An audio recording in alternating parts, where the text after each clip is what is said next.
The transport pod shuddered as it broke through the planet's atmosphere, carrying 4 nervous alien students toward their final survival test. Crix pressed his crystalline face against the viewport, watching the green and blue world grow larger. Below them, his home planet was nothing but red sand and glowing crystals, and this place called Earth looked impossibly wet and chaotic. "Remember what Professor Volt taught us?"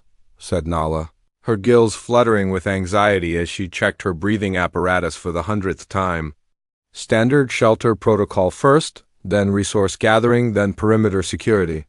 Her translucent skin was already turning pale blue with stress, something that happened to her species when they were far from deep ocean waters. Dot-2 floated near the ceiling of the pod, his gas-filled body bobbing gently in the artificial gravity field. "This dense atmosphere is going to be problematic," he wheezed through his speech membrane. "My calculations show the pressure here is 12 times what I'm used to. How do these humans even breathe in this soup?" Beck said nothing, just gripped the safety rails with her powerful claws. Her species had evolved in deep underground caves where the gravity was 3 times stronger than Earth's, and she felt uncomfortably light here. Everything seemed wrong about this place, from the bright sunlight streaming through the viewport to the strange blue color of the sky. The pod touched down in a grassy clearing surrounded by tall, green plants that Crix recognized from his xenobotany classes as trees. The 4 students gathered their equipment packs and stepped out into the alien world, immediately assaulted by sensations their home planets had never prepared them for. The air moved constantly in what their briefing materials had called wind, carrying strange scents and sounds from every direction. "The human students should arrive within the hour," Nala said, consulting her datapad. "We should begin construction immediately to demonstrate our competence." She had been elected team leader based on her high marks in theoretical survival studies, though she had never actually survived anywhere except in carefully controlled simulations. Crix nodded and began unpacking the molecular bonding kit. "Standard Configuration 7 should be optimal for this terrain," he said, his crystalline voice ringing like wind chimes. "Flat foundation, geometric walls, energy shield roof, the textbook solution for unknown environments." They worked with the efficiency that came from years of academy training, each student performing their assigned role without question. Bex used her natural strength to clear the ground while Tom manipulated the atmospheric processors to create a clean workspace. Nala coordinated the construction using her species' natural talent for 3-dimensional thinking, while Crix provided the technical expertise to operate their sophisticated equipment. Within 2 hours they had erected an impressive structure that looked like it belonged in the Academy's demonstration halls. The shelter was a perfect rectangle with smooth metal walls and a completely flat roof supported by energy barriers. The molecular bonds glowed faintly blue, indicating optimal structural integrity, and the atmospheric controls hummed quietly as they began regulating the internal environment. "Excellent work," Nala said with satisfaction. "This design has been tested on 47 different world types and achieved a 96% success rate. Even if this human student has some primitive knowledge of local conditions, our superior technology will ensure mission success."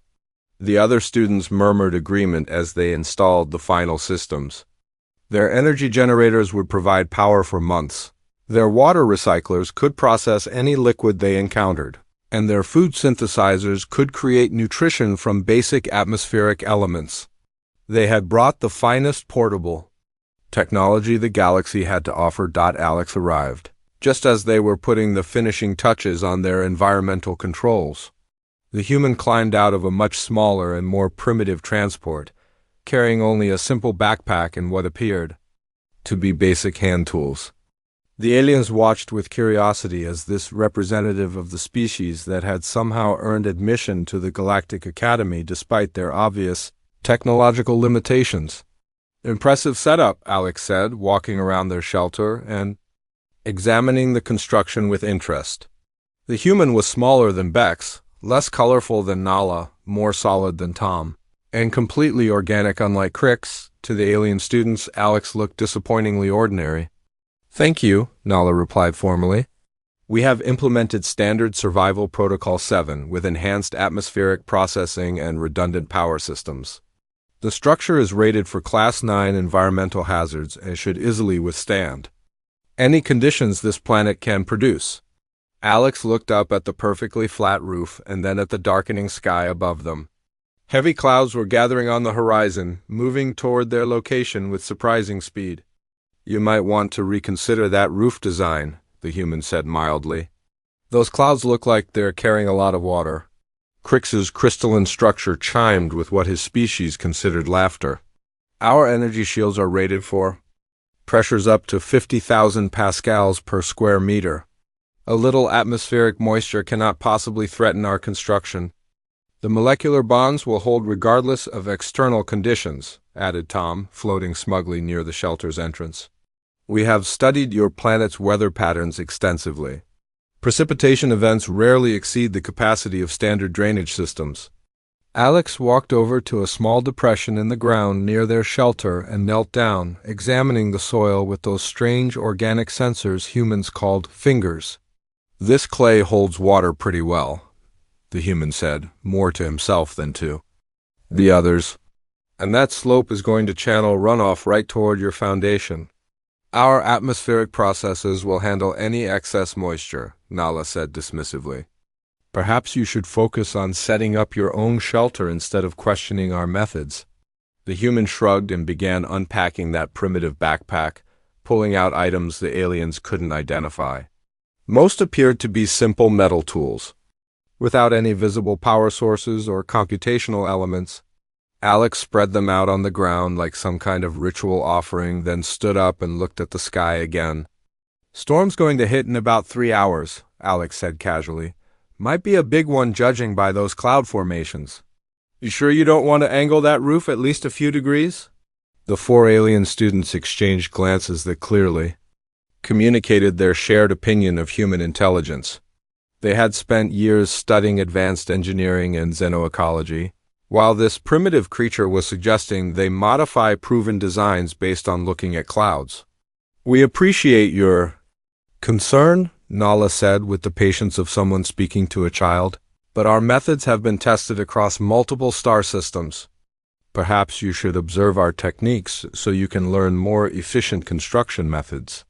Alex nodded and began walking in a wide circle around their shelter, occasionally stopping to poke at the ground with one of those metal tools. The alien students watched with mixture of curiosity and condescension as their human teammates seemed to be playing in the dirt.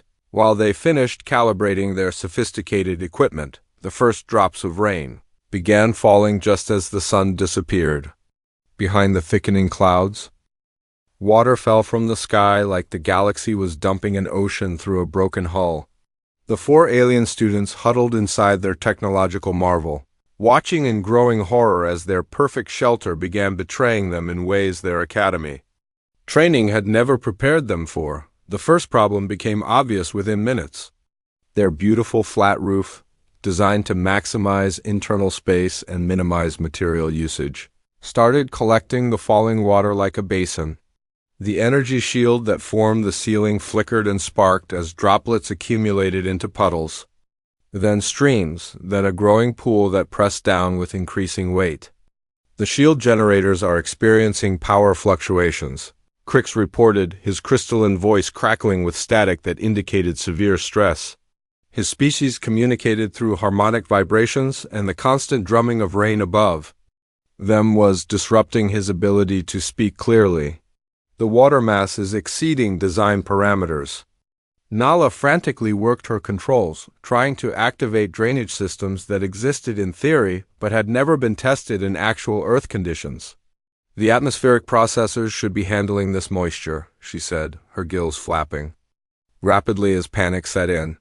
"According to our calculations, the precipitation rate cannot exceed our processing capacity." But Earth's rain was nothing like the gentle moisture cycles of her home world's underground seas. This water fell hard and fast, carrying dissolved minerals and atmospheric gases that made it slightly acidic. The molecular bonds holding their walls together began dissolving as the alien designed. Chemistry failed to account for Earth's unique atmospheric composition, Tom pressed himself against the ceiling, his gas-filled body reacting badly to the increased atmospheric pressure that came with the storm. "The density readings are all wrong," he wheezed, his speech membrane fluttering wildly. "This atmosphere is behaving like it has weight. How is that possible?" The answer was simple physics that none of their species had needed to learn. On Tom's homeworld, weather happened in the upper layers of gas-giant atmospheres where pressure was measured in fractions. Here on Earth's surface, storm systems carried the weight of entire atmospheric columns, creating pressure changes that his physiology couldn't handle. Bex crouched in the corner, her powerful claws digging grooves in the metal floor as the shelter swayed in whines that seemed impossibly strong. Her species had evolved in deep caves where the air never moved, and the constant buffeting of the storm was making her dizzy and disoriented. "Why does the air keep pushing?" she growled, her translator struggling with concepts her language had no words for. The energy shields began failing 20 minutes into the storm.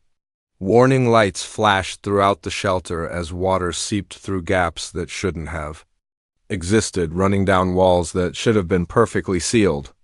The sophisticated molecular bonds, designed for the sterile environment of Academy laboratories, proved useless against Earth's chaotic chemistry. "Emergency protocols are not responding," Nala reported, her voice rising in pitch as her species. Natural leadership instincts crumbled under the pressure of actual crisis. She had trained for equipment failures, but never for the complete breakdown of fundamental assumptions about how physics worked. Outside their failing shelter, Alex had disappeared into the storm without explanation. The alien students caught glimpses of their human teammate moving through the rain like it was nothing more than a minor inconvenience. While they struggled with environmental conditions that violated everything they understood about planetary weather, the humans seemed to be thriving in the chaos. Water began pooling inside their shelter as the drainage systems failed completely. The sophisticated recyclers, designed to handle the pure H2O of laboratory conditions, choked on Earth's rain with its cargo of dust, pollen, and organic compounds.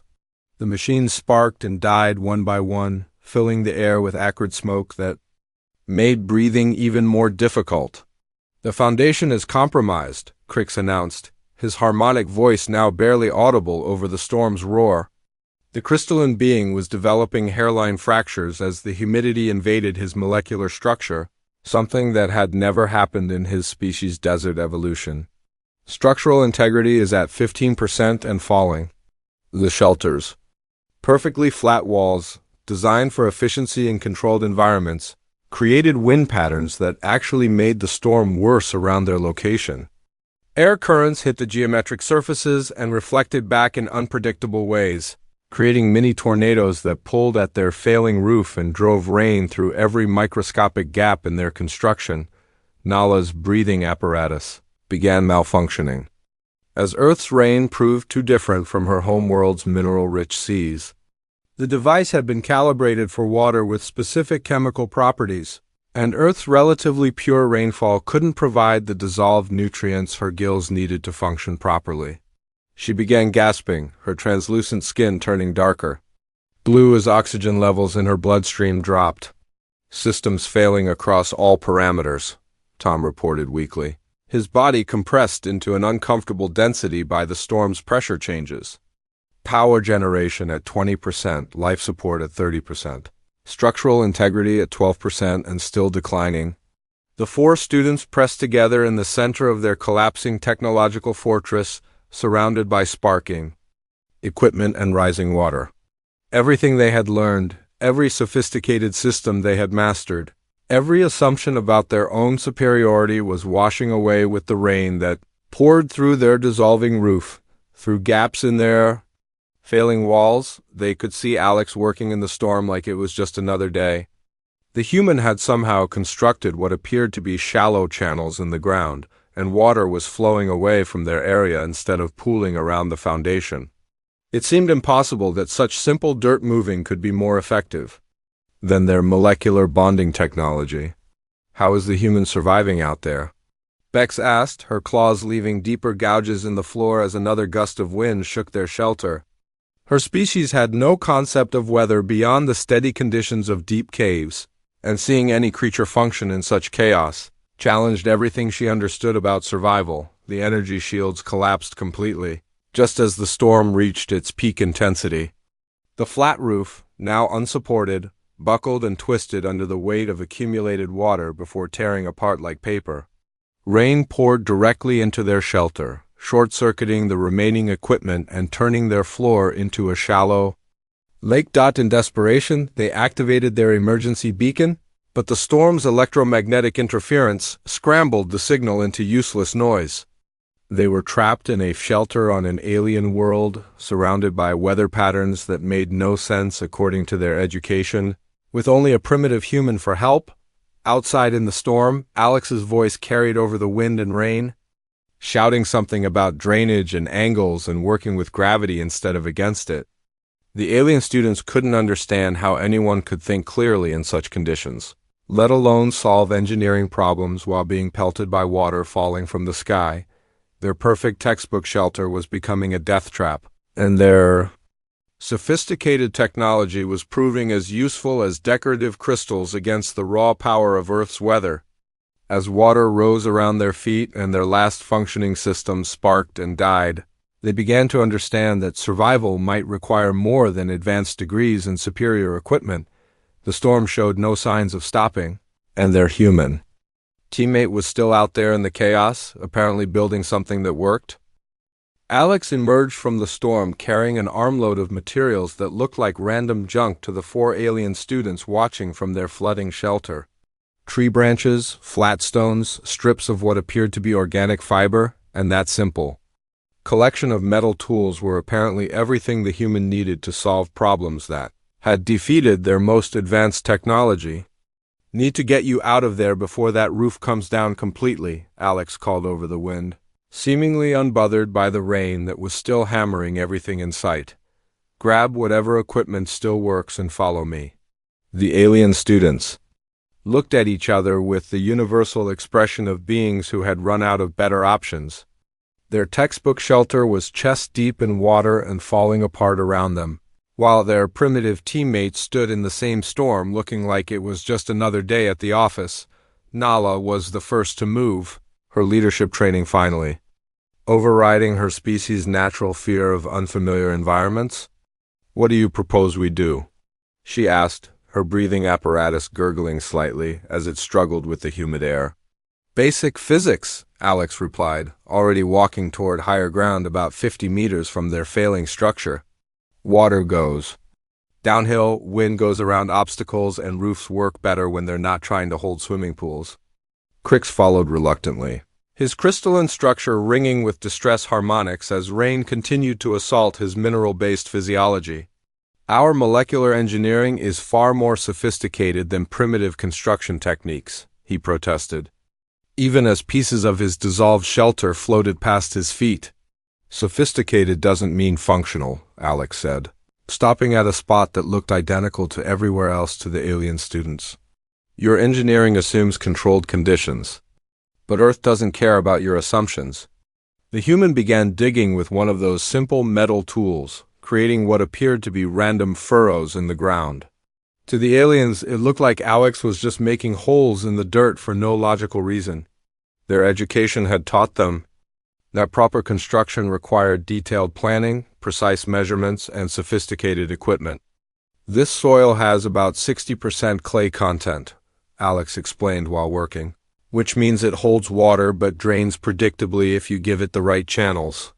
The slope here is roughly 3 degrees toward that tree line, so gravity will do most of the work for us." Tom floated nearby, his gas-filled body still compressed by the storm's pressure, but functioning better now that they were away from the electromagnetic interference of the failing equipment. "You determine soil composition and terrain angles without any measuring instruments," he wheezed in amazement. "How is that possible?" Alex looked up from the growing network of shallow trenches and grinned. "Same way you probably know gas densities by feel, or how Bex can tell rock hardness by sound. Humans evolved on this planet, so we learn to read the environment with our basic senses. That concept was revolutionary to students who had been taught that accurate knowledge required sophisticated sensors and computational analysis.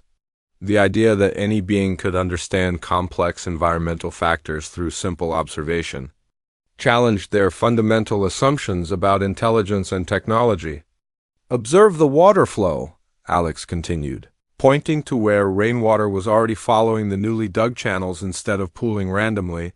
"Give it a path, and it takes that path. Fight it, and it finds ways around your defenses that you never expected." Bex watched the water flowing obediently through Alex's simple ditches and felt something click in her understanding. Her species had spent millions of years digging tunnels through solid rock, always working with natural fractures and weak points instead of fighting the stone's structure. "You are not controlling the water," she said slowly. "You are cooperating with it." "Exactly," Alex nodded, then handed her one of the digging tools. "Your claws are perfect for this kind of work. Can you extend that channel toward those rocks over there?" For the first time since landing on Earth, Bex felt useful. Her powerful limbs and natural digging instincts, which had seemed primitive compared to her teammates' technological solutions, were exactly what the situation required. She began excavating with an efficiency that impressed even her. Meanwhile, Alex had moved on to gathering materials that the alien students would have dismissed as worthless debris. Fallen branches became structural supports, flat stones became foundation elements, and strips of bark became waterproof binding material. Everything the human touched seemed to have a purpose that became obvious only after it was put into use. The key is understanding what each material actually does instead of what you want it to do, Alex explained while sorting through the collected items. "These branches aren't as strong as your metal supports, but they're flexible enough to bend with wind instead of breaking. This stone isn't as precise as your molecular bonds, but it's been waterproof for millions of years." Nala found herself fascinated despite her prejudices against primitive technology. "You are using materials that already possess the properties you need instead of trying to impose desired properties through technological intervention," she said, her scientific training finally engaging with concepts that made sense. "Biology is just chemistry that works," Alex agreed. "And chemistry is just physics that already happened. Why fight billions of years of testing when you can use solutions that evolved to handle exactly these conditions?" The human began constructing something that looked nothing like the geometric perfection of their failed shelter. But everything about it seemed to flow naturally from the environment itself.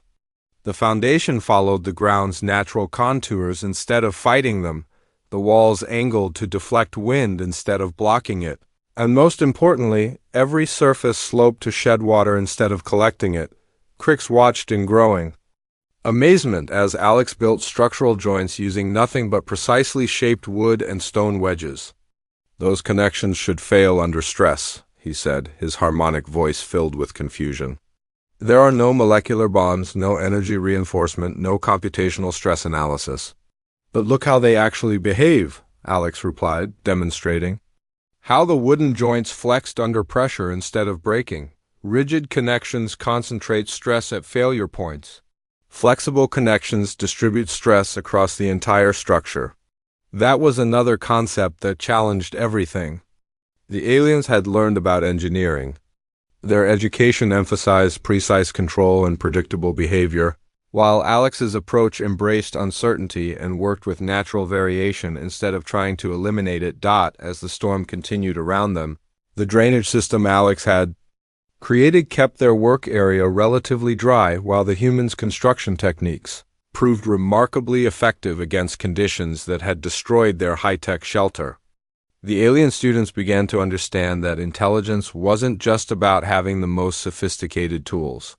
"Your species developed these techniques through millions of years of trial and error," Tom observed, his compressed form slowly adjusting to the storm's pressure as understanding replaced panic. Each generation refined methods that actually worked in these specific conditions. Alex nodded while lashing another support beam into place with organic cordage that looked primitive but held with surprising strength. "Evolution is the universe's quality control system. Methods that don't work get eliminated. Methods that do work get passed down and improved. The concept of evolutionary engineering was completely foreign to species that had developed technology in controlled laboratory conditions, but its effectiveness was becoming undeniable as their simple shelter took shape in the middle of Earth's chaotic weather system. By the time Alex had finished the basic framework, all 4 alien students were contributing their unique abilities under human guidance, finally working as a team instead of just a collection of individuals with advanced equipment.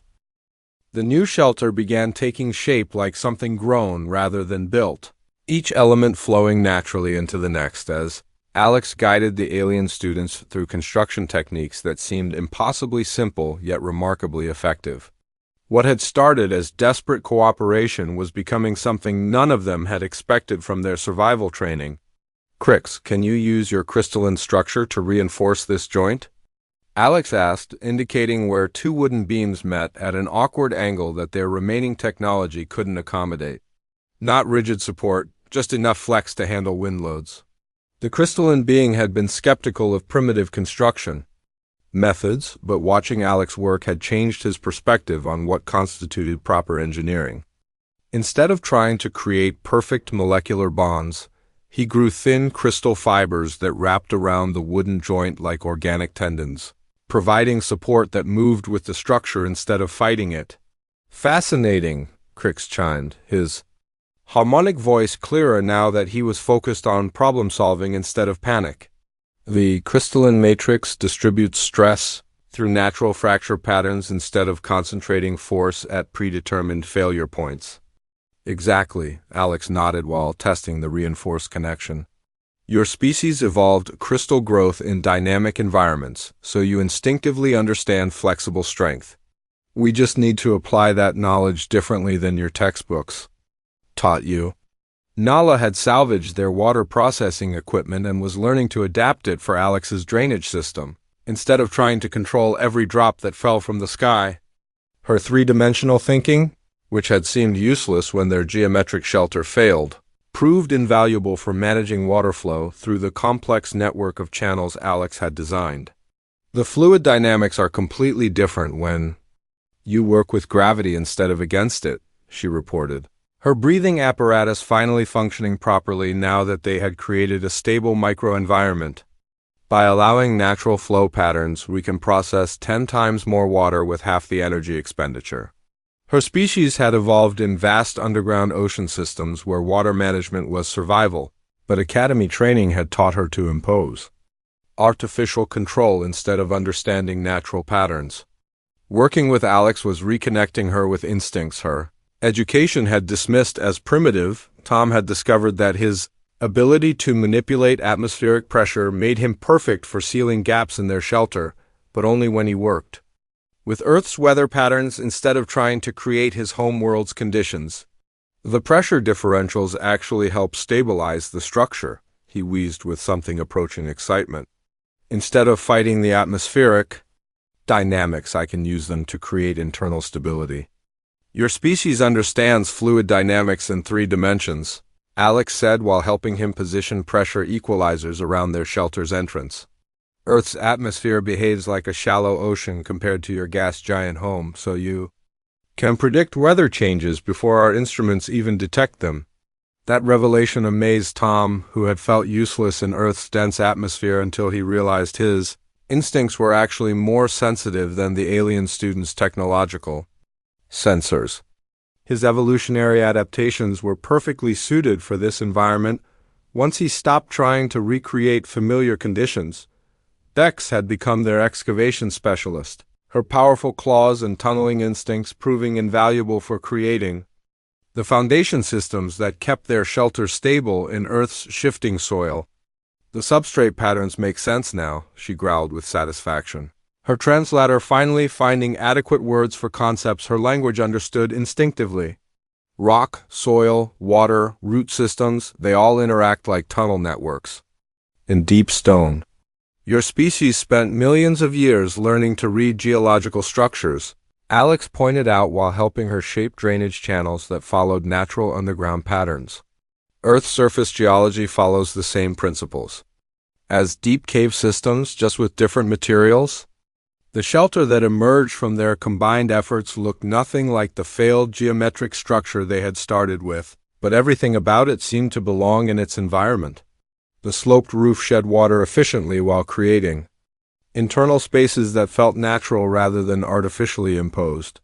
The walls curved to deflect wind while maintaining structural integrity through flexibility rather than rigid resistance. Most importantly, every system worked with Earth's natural patterns instead of fighting them.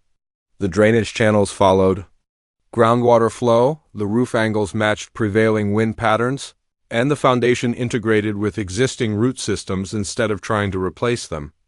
This construction methodology is remarkable, Crix observed, his crystalline structure now comfortably dry despite the continuing storm. Each element serves multiple functions while contributing to overall system stability. Alex was installing their salvaged equipment into the new shelter, but adapting each piece to work within natural systems instead of trying to dominate them. The energy shields that had failed as a flat roof worked perfectly as angled deflectors that guided airflow and water drainage. The molecular bonding technology that had dissolved in Earth's rain proved excellent for creating flexible connections. When used properly, technology isn't good or bad, Alex explained while calibrating their atmospheric processors to work with Earth's natural air circulation instead of trying to replace it. It's just designed for specific conditions. When conditions change, successful adaptation means changing how you use your tools instead of insisting the environment adapt to your tools. That concept revolutionized how the alien students thought about their education and their assumptions about technological superiority. They had been taught that advanced civilizations controlled their environment through sophisticated equipment, but Alex was demonstrating that true sophistication meant understanding when to use technology and when to work with natural systems. Nala coordinated the final integration of their various capabilities, her leadership skills finally finding proper application in managing cooperation instead of imposing predetermined solutions. Each species contributes unique advantages when we adapt our capabilities to environmental requirements instead of trying to recreate familiar conditions, she said, her scientific training finally engaging with practical applications. The completed shelter felt like a living space that had grown from the environment itself rather than being imposed upon it. Storm winds flowed around its curved surfaces without creating destructive turbulence. Rain ran off the sloped surfaces into drainage systems that prevented flooding, and the internal atmosphere remained comfortable without requiring constant energy expenditure to fight natural conditions. Systems integration at 97%, Tom reported, his compressed form now functioning efficiently in Earth's atmosphere as he learned to work with pressure differences instead of eliminating them. All functions operating within normal parameters despite continuing adverse weather conditions. But more importantly than the technical success, the alien students had learned something their academy training had never taught them about cooperation and adaptation. They were no longer four individuals with advanced equipment trying to survive on an alien world. They were a team that combined different evolutionary advantages to thrive in challenging conditions. The storm should pass within a few hours, Alex said, settling into the comfortable shelter they had built together. But now we know how to handle whatever weather comes next. Outside, Earth's chaotic weather continued its assault on the landscape. But inside their hybrid shelter, 5 students from different worlds had discovered that survival wasn't about having the most sophisticated technology or the most advanced education. It was about understanding how to adapt and work together when familiar solutions failed. 3 days later, their hybrid shelter had weathered 2 more storms and was functioning better than any of the alien students had thought possible with such primitive construction methods. The drainage system Alex had designed was handling Earth's unpredictable rainfall with remarkable efficiency, while the sloped roof that had seemed so obvious to the human continued to amaze beings who had been taught that flat surfaces were always more structurally sound.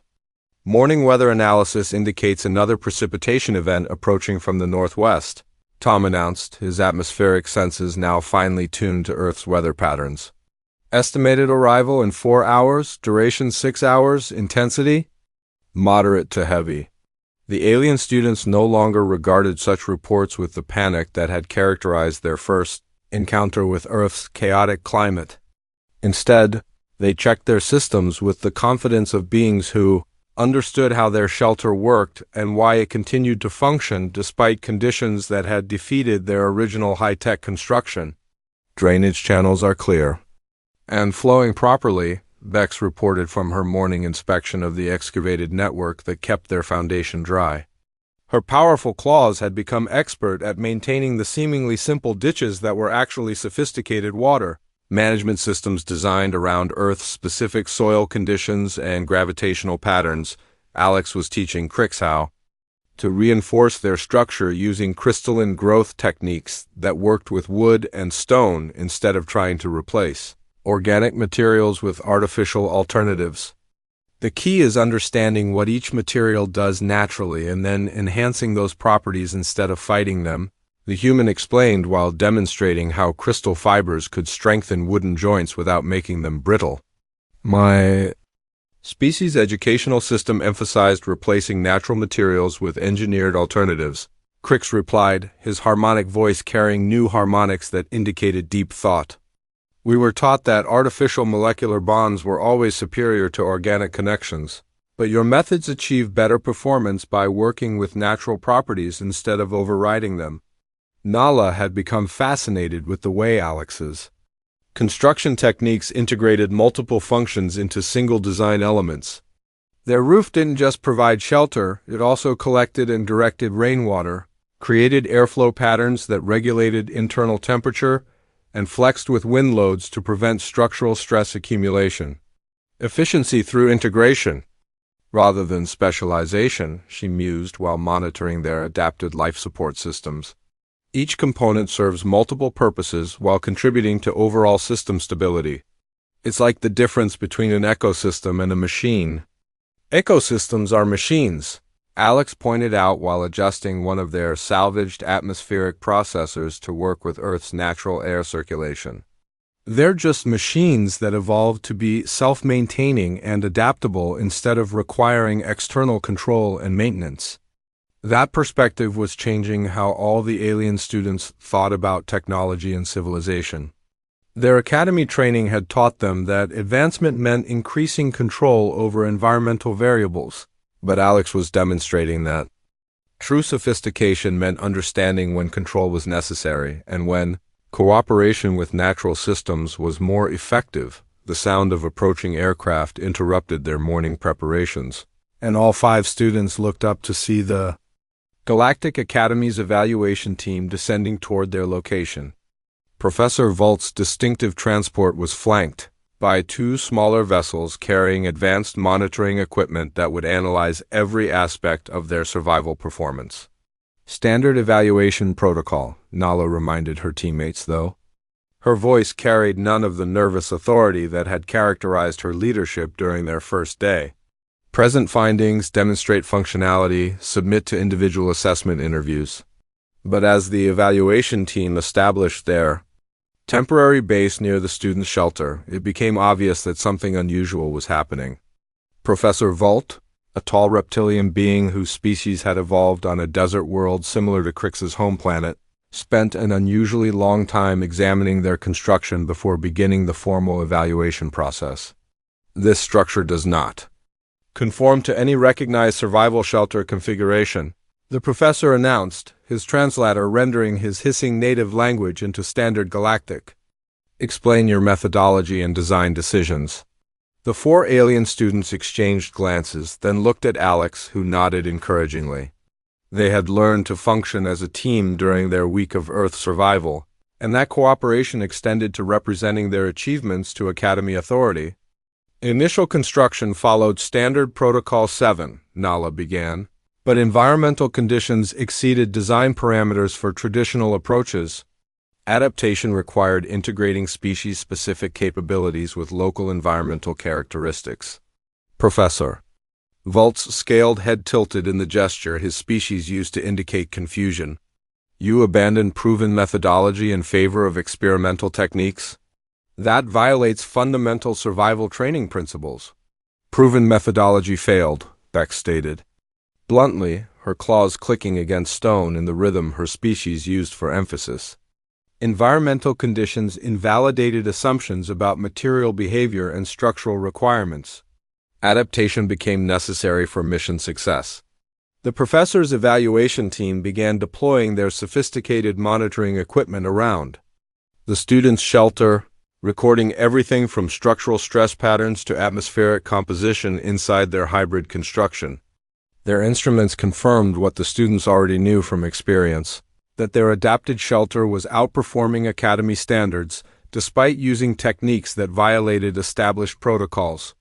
Stress distribution through flexible joints achieved superior load handling compared to rigid molecular bonds, reported one technician, his voice carrying the bewilderment of someone whose instruments were contradicting his education. Atmospheric regulation requires 60% less energy expenditure than standard environmental control systems.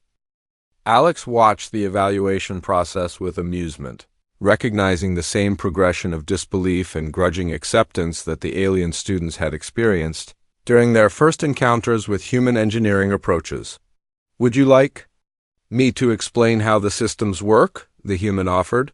Professor Volt's reptilian features arranged themselves into an expression that his students had learned to associate with academic curiosity overriding institutional skepticism. "Proceed with technical explanation." For the next 2 hours, Alex guided the evaluation team through every aspect of their shelter construction, explaining how each element worked with Earth's environmental patterns instead of trying to control them. The human demonstrated drainage principles using simple soil samples, showed how angled surfaces managed wind loads more efficiently than flat barriers, and explained why flexible connections distributed stress better than rigid molecular bonds. The fundamental principle is environmental cooperation rather than environmental domination, Alex concluded while the evaluation team's instruments continued, recording performance data that challenged their basic assumptions about survival. Engineering. Every planet has natural systems that evolved over millions of years to handle local conditions. Understanding and working with those systems is usually more effective than trying to replace them with artificial alternatives. Professor Volt's scaled features showed the deep contemplation that indicated his species was processing concepts that didn't fit their existing knowledge frameworks. "Your approach suggests that technological advancement should adapt to environmental requirements rather than overriding them," he said slowly. "This contradicts established principles of galactic engineering standards."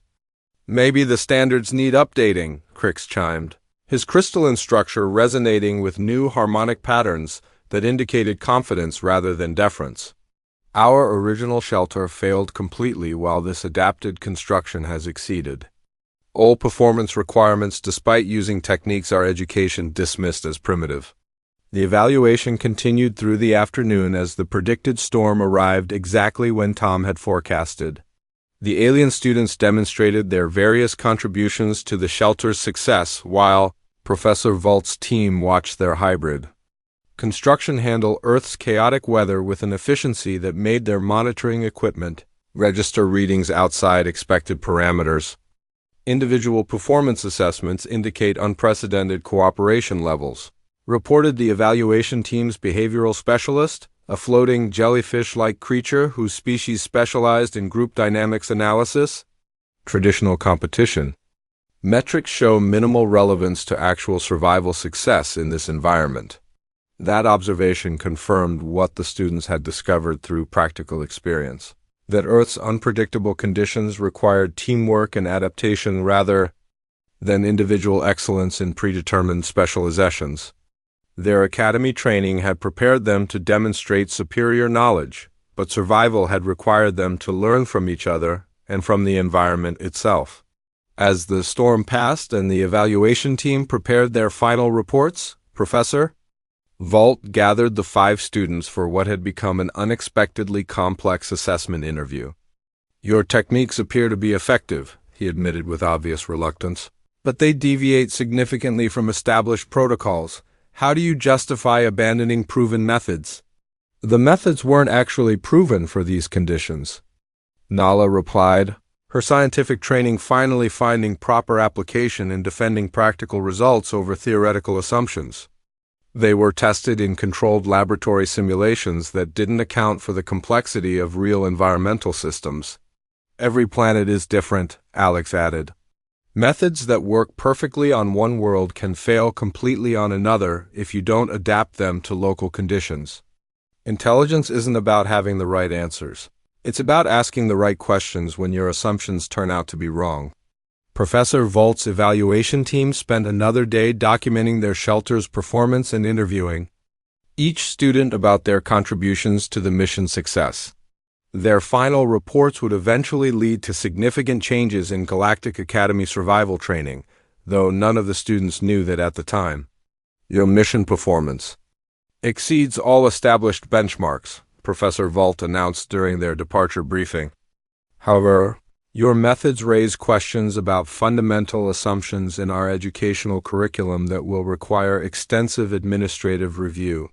The 5 students returned to the academy as heroes of sorts, though their story was initially met with skepticism from faculty members, who couldn't believe that primitive human techniques had outperformed advanced galactic technology. It took several months of detailed analysis and repeated demonstrations before the academic establishment began accepting that cooperation with natural systems could be more effective than technological domination.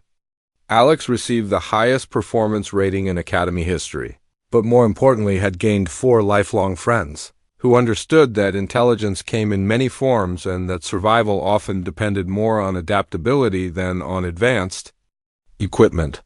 The alien students returned to their respective species with new perspectives on problem-solving and cooperation that would influence their careers for decades to come.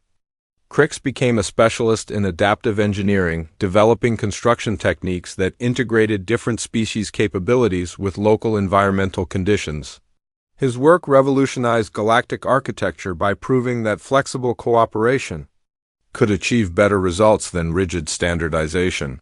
Nala applied her leadership skills to coordinating multi-species research teams, discovering that the same principles that made their Earth shelter successful could improve scientific collaboration across different evolutionary backgrounds and cultural assumptions.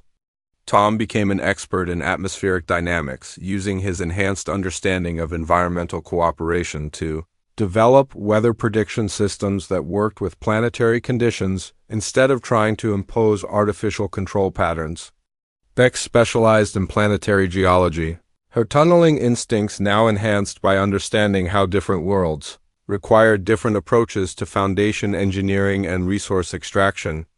Years later, when they gathered for Academy reunions, they would still talk about their week on Earth as the experience that taught them the most important lesson of their education, that true intelligence wasn't about having the most sophisticated tools or the most advanced knowledge, but about understanding when to adapt, when to cooperate, and when to learn from beings whose evolution had given them different solutions to universal problems. The human approach to survival, which had seemed so primitive during their first encounter, had proven to be based on principles that applied throughout the galaxy wherever beings needed to adapt to challenging environments and work together.